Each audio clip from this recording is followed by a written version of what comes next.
welcome to my YouTube channel Study Time with Priyanka.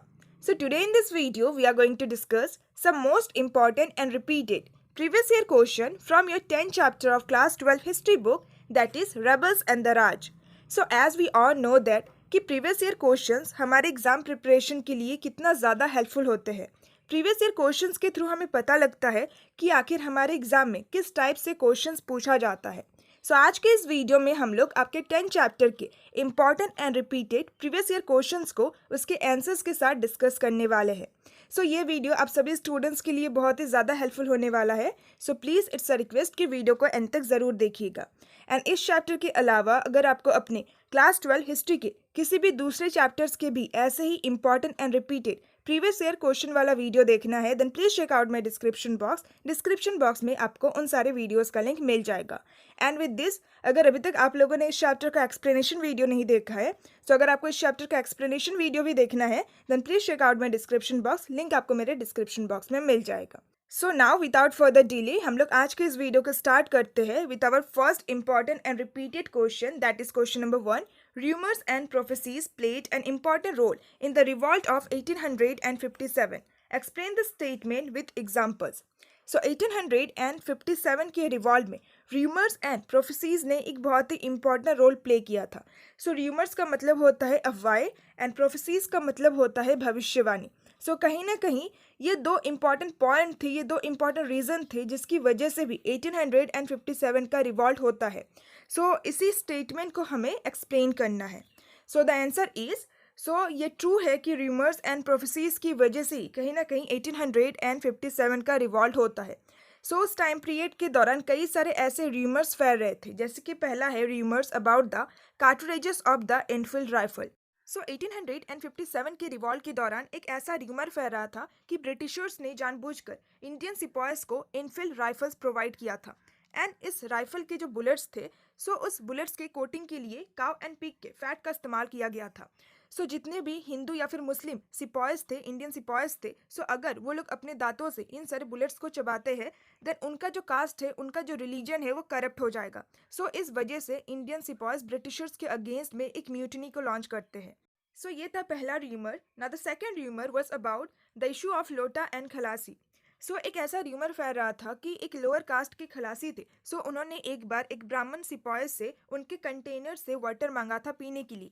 But जो ब्राह्मण सिपाही थे, उन्होंने रिफ्यूज़ कर दिया था अपने कंटेनर को देने से. उनके द्वारा ये कहा गया कि अगर एक लोअर कास्ट का खलासी मेरे इस वाटर के कंटेनर को टच करता है, देन मेरा जो वाटर है वो पल्यूट हो जाएगा. सो इसके रिप्लाई में उस लोअर कास्ट खलासी के द्वारा ये कहा गया कि जिस रिलीजन, जिस कास्ट के ऊपर तुम इतना ज़्यादा घमंड कर रहे हो, सो एक दिन एक ऐसा टाइम पीरियड आएगा जिस दौरान तुम्हें ऐसे कार्टरेजेस को अपने दांतों से बाइट करना पड़ेगा जिन सारे कार्टरेजेस में का या फिर पिग के फैट का लेयरिंग होगा, कवरिंग होगा. सो ये दूसरा रूमर था जो कि उस टाइम पीरियड के दौरान फैल रहा था.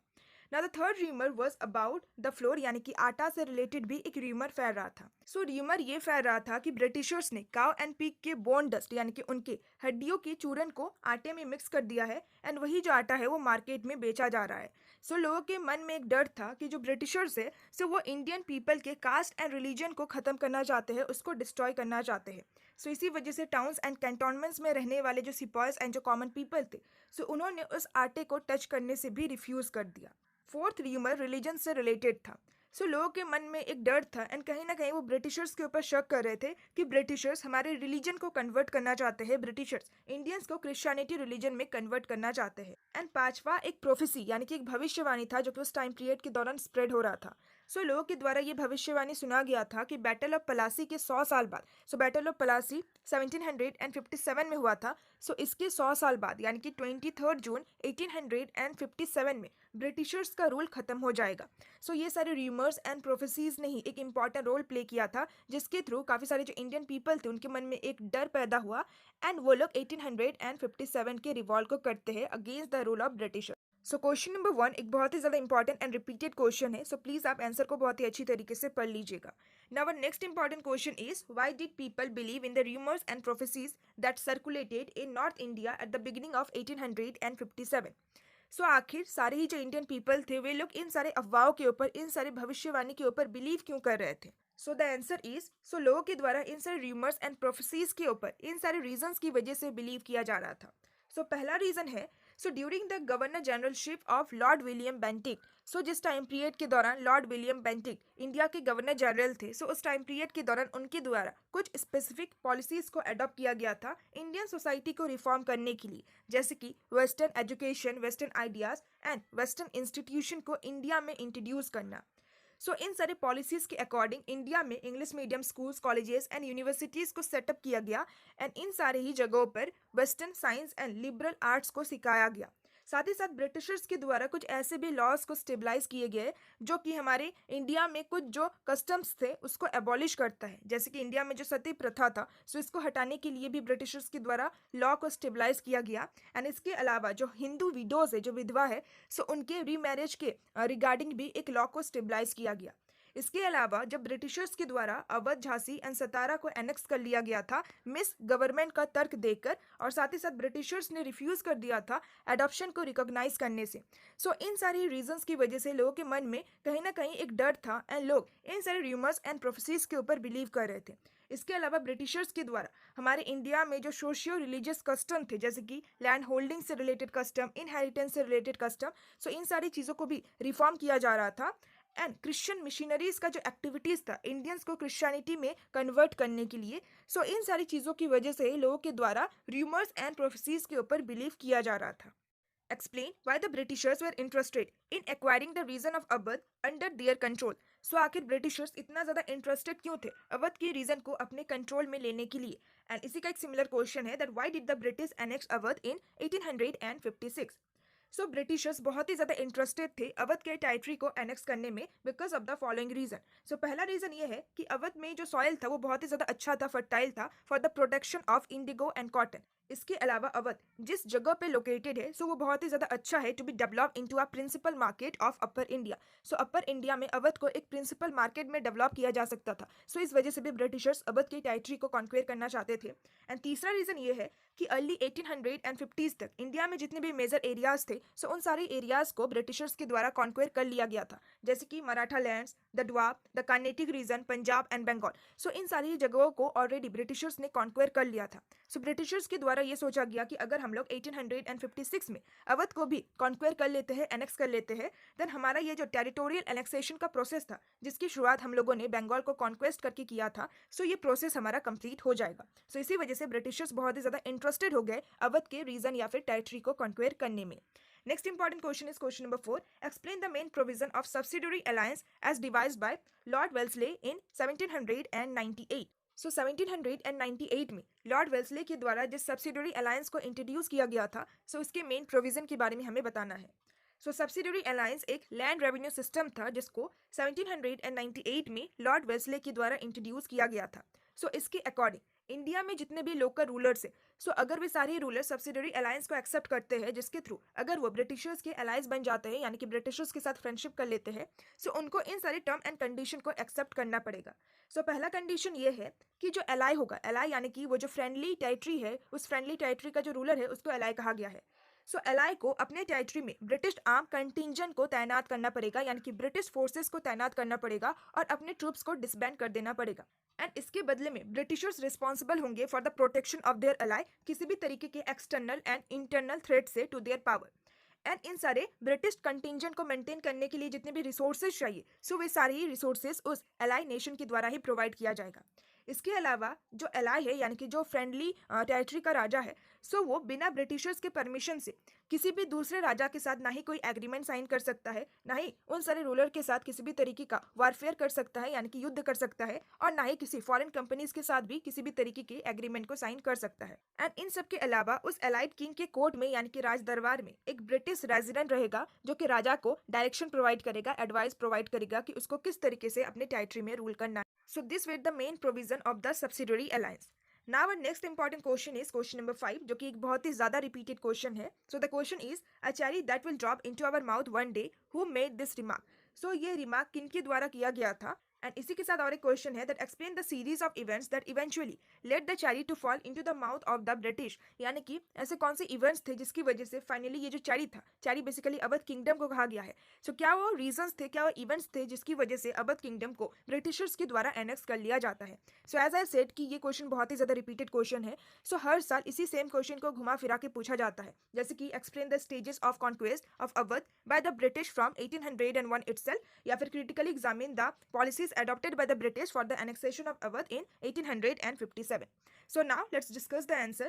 सो 1851 में इंडिया के जो गवर्नर जनरल थे जिनका नाम था लॉर्ड डलहौजी, सो उनके द्वारा ही अवध के किंगडम को डिस्क्राइब किया गया था as a cherry that will drop into our mouth one day, यानी कि अवध का किंगडम एक ऐसा चैरी है जो कि एक ना एक दिन हमारे माउथ में यानी कि हमारे कंट्रोल में जरूर आएगा। एंड इसके 5 साल बाद यानी कि 1856 में फॉर्मली ब्रिटिशर्स के द्वारा अवध किंगडम को एनेक्स कर लिया जाता है। सो अवध किंगडम को एनेक्स या फिर कॉन्क्वेस्ट करने का जो प्रोसेस था वो हमें स्टेजेस में देखने को मिला। सबसे पहले 1801 में अवध स्टेट को फोर्स किया गया to sign the subsidiary alliance system. इस सिस्टम के टर्म एंड कंडीशन के अकॉर्डिंग अवध के जो नवाब थे, उनको सबसे पहले अपने खुद का जो ट्रुप्स था, खुद के जो सोल्जर्स थे, उसको डिसबैंड करना था एंड ब्रिटिशर्स के ट्रुप्स को अपने स्टेट में स्टेशन करना था, यानी कि उसको तैनात करना था। एंड उसके बाद नवाब को जो ब्रिटिश रेजिडेंट है जो कि उनके कोर्ट में रहता है, उसके एडवाइस के अकॉर्डिंग ही काम करना था। इन सारी चीज़ों की वजह से नवाब ब्रिटिशर्स के ऊपर बहुत ही ज़्यादा डिपेंड होने लगा to maintain law and order within the kingdom. And subsidiary alliance system की टर्म एंड कंडीशन की वजह से अब नवाब के पास इतना ज़्यादा पावर नहीं था कि वो अपने किंगडम के रेबेलियस चीफ एंड तालुकदार्स को कंट्रोल कर सके। इन सारी चीज़ों की वजह से नवाब अपने स्टेट के लॉ एंड ऑर्डर के सिचुएशन को अच्छी तरीके से नहीं संभाल पा रहे थे। एंड जब लॉर्ड डलहौजी हमारे इंडिया के गवर्नर जनरल बनते हैं, उनके लीडरशिप में ही 1857 से लेकर 58 के टाइम पीरियड के दौरान अवध स्टेट को फॉर्मली एनेक्स कर लिया जाता है on the charges of mismanagement और मिस गवर्नमेंट। नवाब के ऊपर ये चार्जेस लगाया जाता है कि वो अपने स्टेट को अच्छी तरीके से गवर्न नहीं कर पा रहे। इसके थ्रू फॉर्मली ब्रिटिशर्स के द्वारा अवध स्टेट को कॉन्क्वेयर कर लिया जाता है। This was a very repeated and important question. इस क्वेश्चन को प्लीज आप लोग बहुत ही अच्छी तरीके से प्रिपेयर कर लीजिएगा। Now our next important and repeated question is question number 6। How did the British control the powers of taluqdars in the 1850s? Explain. Britishers ने किस तरीके से तालुकदार्स के पावर को कंट्रोल किया? जब ब्रिटिशर्स ने अवध किंगडम को एनेक्स कर लिया, इसकी वजह से ना सिर्फ अवध के जो नवाब थे उनको डिस्प्लेस होना पड़ा, यानी कि उनको अवध को छोड़ के जाना पड़ा, बल्कि अवध में रहने वाले जो तालुकदार्स थे, उनके पास जो पावर था, जो पोजीशन था, वो भी उनसे छीन लिया गया था। In the pre British times, यानी कि ब्रिटिशर्स के आने से पहले जब ब्रिटिशर्स ने अवध को कॉन्क्वेर नहीं किया था, उस दौरान अवध में रहने वाले जो तालुकदार्स थे, वो लोग अपने खुद के आर्म फोर्सेस को मेंटेन करते थे, अपने खुद के फोर्ट्स को बनाते थे। एंड वो लोग कहीं ना कहीं बहुत ही ज़्यादा ऑटोनॉमी यानी कि पावर को एंजॉय करते थे तब तक जब तक वो लोग नवाब की सुजेरेनिटी को एक्सेप्ट करते हैं, एंड जब तक वो लोग अपने ताल्लुक यानी कि उनके एरिया में जितने भी लैंड है, उन सारे लैंड के रेवेन्यू को टाइम टू टाइम नवाब को पे करते हैं। बट जब ब्रिटिशर्स ने अवध किंगडम को एनेक्स कर लिया, ब्रिटिशर्स इन सारे तालुकदार्स के पावर को कंट्रोल करना नहीं चाहते थे। जैसे ही ब्रिटिशर्स के द्वारा अवध को एनेक्स कर लिया गया, इमीडिएटली ब्रिटिशर्स ने तालुकदार्स को सबसे पहले डिसआर्म किया एंड उसके बाद उनके फोर्ट्स को भी डिस्ट्रॉय कर दिया। एंड ब्रिटिशर्स के द्वारा अवध में जिस लैंड रेवेन्यू पॉलिसी को इंट्रोड्यूस किया गया था, इसकी वजह से तालुकदार्स का जो पोजीशन एंड जो अथॉरिटी था वो और भी ज्यादा अंडरमाइन हो गया। ब्रिटिशर्स के द्वारा अवध में समरी सेटलमेंट को इंट्रोड्यूस किया गया था एंड इस सेटलमेंट ने ही कहीं ना कहीं तालुकदार्स को उनके पोजीशन से रिमूव कर दिया। ये जो समरी सेटलमेंट था, ये एक एजप्शन के ऊपर बेस्ड था कि जो तालुकदार्स है, वो लोग इंटरलोपर्स यानी कि तालुकदार्स के पास इतने सारे जो लैंड्स है, उन सारे लैंड्स के ऊपर तालुकदार्स का इलीगल कंट्रोल है। तालुकदार्स के पास इन सारे लैंड्स का परमानेंट स्टेक्स नहीं है। यहाँ पे नो परमानेंट स्टेक्स होता, यहाँ पे थोड़ा सा मिस्टेक हो गया है। पीजेंट्स एंड तालुकदार्स के बीच में एक जो लॉयलिटी का टाइज था, एक जो लिंक था, एंड पैट्रोनेज का जो लिंक था, वो इस सिस्टम की वजह से पूरी तरीके से खत्म हो चुका था। इस तरीके से ब्रिटिशर्स ने तालुकदार्स के पावर्स को कंट्रोल किया। Now our next important question is question number 7. The relationship of the sepoys with the superior white officers underwent a significant change in the years preceding the uprising of 1857. Support the statement with examples. Indian sepoys and उनके white officers के बीच में जो relationship था, उसमें हमें कुछ important changes देखने को मिले 1857 के रिवॉल्ट से पहले। इस स्टेटमेंट को हमें एग्जांपल्स के साथ एक्सप्लेन करना है एंड इसी का एक सिमिलर क्वेश्चन है that mention the relationship between the Indian sepoys and the British officials that led to the revolt of 1857। Indian sepoys and British officials का कैसा रिलेशनशिप था जिसकी वजह से 1857 का रिवॉल्ट होता है। The answer of this question is 1857 के रिवॉल्ट से पहले का जो ईयर था, उस साल हमें सिपॉयज एंड व्हाइट ऑफिसर्स के बीच में जो रिलेशनशिप था, उसमें हमें कुछ मेजर चेंजेस देखने को मिले। सो 1820s के डिकेड में व्हाइट ऑफिसर्स इंडियन सिपॉयज के साथ एक फ्रेंडली रिलेशन को मेंटेन करते थे, जैसे कि व्हाइट ऑफिसर्स इंडियन सिपॉयज के लेजर एक्टिविटीज में पार्टिसिपेट करते थे, जैसे कि उनके साथ रेसलिंग करना, उनके साथ डिबेट करना या फिर उनके साथ बाहर जाना। साथ ही साथ कई सारे ऐसे व्हाइट ऑफिसर्स थे जो कि हिंदुस्तानी लैंग्वेज में बहुत ही ज़्यादा फ्लुएंट थे, एंड वो लोग हिंदुस्तान के कस्टम एंड कल्चर से भी बहुत ही ज़्यादा फैमिलियर थे। सो वो लोग बहुत ही अच्छी तरीके से इंडियन सिपॉयज के साथ घुलते मिलते थे। बट जैसे ही 1840s का डिकेड आता है, सो व्हाइट ऑफिसर्स इंडियन सिपॉयज को अपने से इन्फेरियर समझने लगे और अपने आप को उनसे सुपीरियर समझने लगे। अब व्हाइट ऑफिसर्स इंडियन सिपॉयज के साथ बहुत ही डिसरिस्पेक्ट के साथ ट्रीट करने लगे, उनको अब्यूज करने लगे एंड उनको हिट करने लगे, यानी कि फिजिकल वायलेंस बहुत ही ज़्यादा कॉमन हो गया विदाउट एनी रीजन। सो इन सारी चीज़ों की वजह से इंडियन सिपॉयज एंड ऑफिसर्स के बीच में हमें गैप देखने को मिला, डिस्टेंस देखने को मिला। जो ट्रस्ट था सो वह सस्पिशन यानी कि शक में बदल गया। एंड जब ग्रेस कार्टरेजेस का र्यूमर फैल रहा था, सो कहीं ना कहीं यही सारे रीजंस थे जिस वजह से इंडियन सिपॉयज उन सारे र्यूमर्स के ऊपर बिलीव कर रहे थे, क्योंकि व्हाइट ऑफिसर्स का जो बिहेवियर था सो वो भी टोटली डिफरेंट था। सो इसी वजह से इंडियन सिपॉयज को लगा कि हो सकता है कि ब्रिटिशर्स के द्वारा कार्टरेजेस में का या फिर पिग के फैट का इस्तेमाल किया गया है। So with this question number 7 हमारा कंप्लीट होता है। Now our next important question is question number 8। The rebel proclamations of 1857 appeal to all the section of the population for unity. Explain the statement with examples. सो 1857 के revolt में जितने भी प्रोक्लेमेशंस किए गए थे, प्रोक्लेमेशंस यानी कि जितनी भी घोषणाएं की गई थी, जितने भी इश्तिहार को छपवाया गया था, सो उन सब में बार बार सारे ही लोगों से अपील किया जा रहा था कि हमें एक साथ होना है, हमें यूनाइट होना है और यूनाइट होकर हमें ब्रिटिशर्स के अगेंस्ट में फाइट करना है। सो इस स्टेटमेंट को हमें एक्सप्लेन करना है। एंड इसी का एक सिमिलर क्वेश्चन है that explain the measures taken up by the rebels of 1857 to ensure unity among themselves. So 1857 के रिवॉल्ट में रेबल लीडर्स के द्वारा कौन से मेजर्स को अडॉप्ट किए गए थे आपस में यूनिटी को मेंटेन रखने के लिए। So the answer of this question is, so first point, so जितने भी रेबल प्रोक्लेमेशंस किए जा रहे थे 1857 में, सो उन सारे प्रोक्लेमेशंस में बार बार ये अपील किया जा रहा था सोसाइटी की हर एक सेक्शन से, हर एक पॉपुलेशन से, कि हमें एक साथ यूनाइट होना है, चाहे हम लोग किसी भी कास्ट से बिलोंग करते हैं, किसी भी रिलीजन से बिलोंग करते हैं। सो काफ़ी सारे ऐसे प्रोक्लेमेशंस थे जो कि मुस्लिम प्रिंसेस या फिर उनके नाम से इशू करवाए जा रहे थे, बट उन सारे प्रोक्लेमेशंस में हिंदू का जो सेंटीमेंट्स है, यानी कि हिंदू पीपल की जो भावनाएं हैं, सो उसको ध्यान में रखते हुए ही उन सारे प्रोक्लेमेशंस को छपवाया जा रहा था। सो ये जो 1857 का रिवॉल्ट था, ये जो रेबेलियन था, सो इसको एक ऐसे वार के रूप में देखा जाने लगा जिसमें अगर जीत होती है देन हिंदू मुस्लिम दोनों ही रिलीजन की जीत होती है, एंड अगर हार होती है then again Hindu and Muslim people दोनों ही लोगों की हार होगी। सो ये जो रेबेलियन था, ये हिंदू एंड मुस्लिम पीपल के बीच में नहीं था, बल्कि हिंदू एंड मुस्लिम पीपल एक ही साइड में थे, एक ही कैटेगरी में थे, एंड ये रेबेलियन ब्रिटिशर्स के अगेंस्ट में था। सो 1857 की रिवॉल्ट का जो ज़्यादातर स्ट्रेंथ था, सो वो Hindu people and Muslim people की यूनिटी की वजह से ही था। सो चाहे हम लोग सोल्जर्स की बात करें, लीडर्स की बात करें या फिर कॉमन लोगों की बात करें, सो सारे ही लोगों में हमें वो जो यूनिटी एंड वो जो हार्मनी था, सो वो साफ साफ दिखाई दे रहा था। जैसे कि फॉर एग्जांपल बहादुर शाह जफर जो कि एक मुस्लिम रूलर थे, सो मुस्लिम होने के बावजूद भी जितने भी इंडियन पीपल थे, चाहे हम लोग मुस्लिम्स की बात करें या फिर हिंदूज की बात करें, सो सारे रेबल पीपल ने उनको एक्सेप्ट किया एज देयर लीडर। सो ये एक बहुत ही ज़्यादा रिमार्केबल बात है कि इस अपराइजिंग के दौरान, यानी कि 1857 के रिवॉल्ट के दौरान, हिंदू एंड मुस्लिम पीपल के बीच में ये जो रिलीजन का डिवीजन है, सो ये बहुत ही कम नोटिसेबल था, despite the fact that the British attempt to create such division. So Britishers के द्वारा हिंदू एंड मुस्लिम पीपल को डिवाइड करने का भी कोशिश किया गया था, बट इसके बावजूद भी हमें Hindu people and Muslim people के बीच में यूनिटी देखने को मिला इन the revolt of 1857। So with this question number 8 भी कंप्लीट होता है। Now our next most important question is, how did the Britishers suppress the revolt of 1857? Explained with examples. So Britishers के द्वारा किस तरीके से 1857 के रिवॉल्ट को सप्रेस किया गया, यानी कि उसको दबाया गया। So the answer is, so first point is imposition of laws, act and martial law. सो इस रेबेलियन को सप्रेस करने के लिए ब्रिटिशर्स के द्वारा काफ़ी सारे लॉज को पास किया गया, काफ़ी सारे एक्ट्स को पास किया गया मई एंड जून के महीने में, एंड पूरे ही नॉर्थन इंडिया में मार्शल लॉ को इम्पोज किया गया था।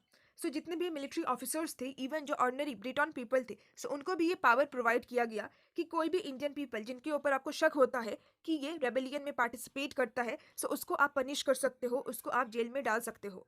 एंड उस दौरान लॉ एंड ऑर्डर का जो ऑर्डिनरी प्रोसेस था, सो उसको भी सस्पेंड कर दिया गया था, एंड ब्रिटिशर्स के द्वारा ये डिक्लेयर कर दिया गया था कि कोई भी जो रेबेलियन है उसका सिर्फ और सिर्फ एक ही पनिशमेंट है, एंड वो है डेथ। सो इवन जो ऑर्डिनरी ब्रिटन पीपल है, सो वो भी किसी भी इंडियन पीपल को मार सकते हैं, डायरेक्टली उनको डेथ का पनिशमेंट दे सकते हैं। सो ये पहला तरीका था जो कि ब्रिटिशर्स के द्वारा अडॉप्ट किया गया था 1857 के रिवॉल्ट को सप्रेस करने करने के लिए। दूसरा तरीका है सीज एंड कैप्चर। सो कई सारी सिटीज एंड टाउन्स जैसे कि दिल्ली एंड लखनऊ, सो इन सारी सिटीज एंड टाउन्स को दोबारा से ब्रिटिश फोर्सेस के द्वारा सीज कर लिया गया एंड कैप्चर कर लिया गया। जैसे कि फॉर एग्जांपल दिल्ली को रिकैप्चर करने के लिए ब्रिटिशर्स के द्वारा दो तरफ से अटैक किया गया था। पहला फोर्स उन्होंने कलकत्ता से भेजा था नॉर्थन इंडिया की तरफ एंड दूसरा फोर्स उन्होंने पंजाब से भेजा था दिल्ली की तरफ। सो दो तरफ से अटैक करके ब्रिटिशर्स के द्वारा दिल्ली को रिकवर किया गया। तीसरा तरीका था मिलिट्री कैंपेन। सो ब्रिटिशर्स के द्वारा इस रिवॉल्ट में काफी ज्यादा लार्ज स्केल में मिलिट्री पावर का इस्तेमाल किया गया था। सो ब्रिटिशर्स के द्वारा अपने आर्मीज को री इन्फोर्स किया गया एंड इसके अलावा ब्रिटिशर्स ने दूसरे ब्रिटिश एम्पायर के नेशन से काफी सारे सोल्जर्स को इंडिया बुलाया था इस रेबेलियन को क्रश करने के लिए। एंड फोर्थ मेजर था डिप्लोमेसी एंड अलायंस।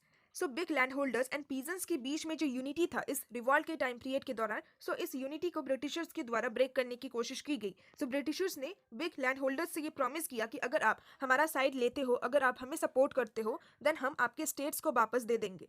एंड ये भी कहा गया कि जितने भी रेबल लैंड होल्डर्स होंगे जो कि ब्रिटिशर्स के अगेंस्ट में फाइट करेंगे, सो उनको उनके लैंड से हटा दिया जाएगा एंड जो भी लॉयल लैंड होल्डर्स होंगे जो कि हमें सपोर्ट करेंगे, सो उनको बदले में रिवॉर्ड दिया जाएगा। सो इन सारे तरीकों का इस्तेमाल करके फाइनली ब्रिटिशर्स के द्वारा 1857 के रिवॉल्ट को सप्रेस कर दिया जाता है। Now our 10th important question is art, literature and imageries have helped in keeping alive the memory of 1857. Justify the statement in the context of Indian nationalism. सो 1857 से related जितने भी आर्ट, लिटरेचर्स एंड इमेजेस है, सो उन सारी चीज़ों ने कहीं ना कहीं इस रिवॉल्ट की मेमोरी को आज तक जीवित रखा है। सो इस स्टेटमेंट को हमें जस्टिफाई करना है इंडियन नेशनलिज्म के पर्सपेक्टिव से। एंड और एक क्वेश्चन है that how has the art help in keeping alive the memory of Rani of Jhansi, explain. So किस तरीके से आर्ट ने यानी कि इमेजेस ने, पेंटिंग्स ने झांसी की रानी यानी कि रानी लक्ष्मीबाई की मेमोरी को आज तक अलाइव रखा है, आज तक जीवित रखा है। सो the answer is so art, literature या फिर अगर हम हिस्ट्री राइटिंग की बात करें, सो इन सारी ही चीज़ों ने आज तक 1857 की रिवॉल्ट की मेमोरी को जीवित रखा है। सो इस रिवॉल्ट के जितने भी लीडर्स थे, सो उनको हीरोज के रूप में प्रेजेंट किया गया है, taking the country towards the battlefield. So इन सारे लीडर्स ने हमारी कंट्री के बचाव में, हमारी कंट्री को प्रोटेक्ट करने के लिए ब्रिटिशर्स के अगेंस्ट में बैटलफील्ड में लड़ाई की और अपने जान को भी न्यौछावर कर दिया। सो इन सारे ही लीडर्स को हीरोज के रूप में डिपिक्ट किया गया है, चाहे हम लोग इमेजेस की बात करें या फिर पेंटिंग्स की बात करें या फिर हिस्ट्री राइटिंग की बात करें। सो इन सारे लीडर्स ने कॉमन मासेस को, इंडियन पीपल को बहुत ही ज़्यादा इंस्पायर किया कि हम लोग भी स्ट्रगल करें against the oppressive colonial power. So 20th century के दौरान हमारे इंडिया में जो नेशनलिस्ट मूवमेंट हुआ था against the rule of Britishers, so उस दौरान हमारे जो फ्रीडम फाइटर्स थे, सो उनको ये सारे लीडर्स बहुत ही ज़्यादा इंस्पायर कर रहे थे कि हमें ब्रिटिशर्स के अगेंस्ट में किस तरीके से फाइट करना है, किस तरीके से स्ट्रगल करना है। नेक्स्ट अगर हम लोग रानी लक्ष्मीबाई की बात करें, सो उनके ब्रेवरी से रिगार्डिंग काफ़ी सारे हीरोइक पोएम्स को भी कंपोज किया गया है।